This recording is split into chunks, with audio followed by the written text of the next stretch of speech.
Hamımıza yaxşı tanış olan çuğundur salatı hazırlayıram. Ona üçün 500 qram çuğundur bişirmək lazımdır.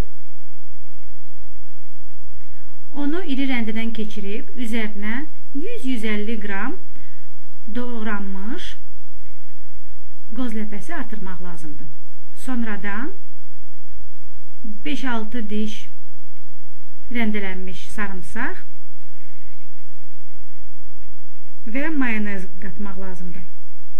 Mayonezlə birlikdə mən həmçinin xama qatıram. Yəni nə qədər mayonez, o qədər də xama. Və duzladıqdan sonra salat hazırdır.